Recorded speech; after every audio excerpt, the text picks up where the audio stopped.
Timo mos ne jofwambo manoyudo hinyruok e kinde ma gitimo tijgi matek mondo jopiny ong'e mago matimore e alwora margi. Ka odhi nyime, Spika mar od bura mamalo Moses Wetangula koro wacho ni weche manowach kod jatend piny William Ruto e jood bura nyayo mibadhi pod gin weche ma pod liekore, kendo nyaka koro jood bura rangre makare.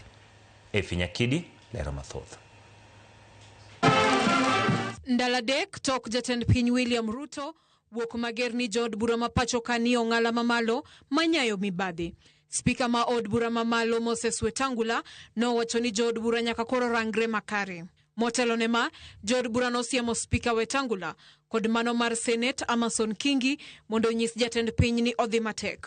Gino ma Wetangula nochiwe duoko ni nitie jood bura moko moseloso godo mabende nyingegi ok ler e weche mag mibadhi. You will recall that when I took office as the Speaker of the National Assembly, I did emphasize on the need to recognize that we all hold positions of public trust, and the authority and responsibility vested on us should only be exercised in the best interests of the people of Kenya.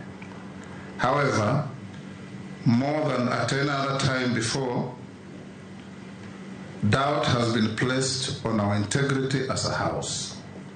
We are all aware of the recent public discussions and allegations about solicitation and receipt of monetary inducements to consider and pass legislation.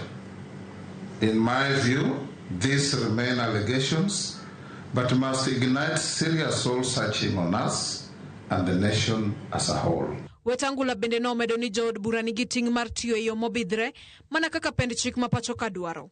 Mar ni mano e kaka ginyalo nyiso telo makare ne oganda jo Kenya. We are bound by the responsibilities and guiding principles of leadership and integrity enshrined in Article 73 of the Constitution.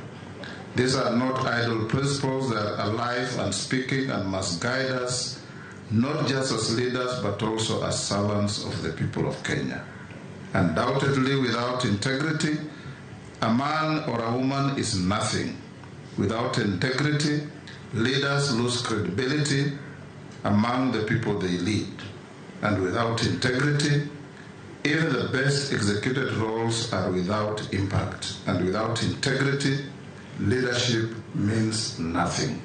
It fails. E kindego, Wetangula nochiwo pache wi omenda mar NGCDF kowacho ni omenda makamano en mana mar konyo dongruok mopogore opogore e kuonde chung' od bura. Ma kaluwore ni ywaruok osebede wi omenda makamano mani tij od bura en rango kaka tije sirikali timo ma ok chwalo tije makamano. Nyakidi, Ramogi TV. Wadhi e weche mag thieth. Riwruok mar ute thieth mag ji giwegi bwo mabul mar Rufa ywak ewi leo mag chudo mag gope mag SHA kod okumba machon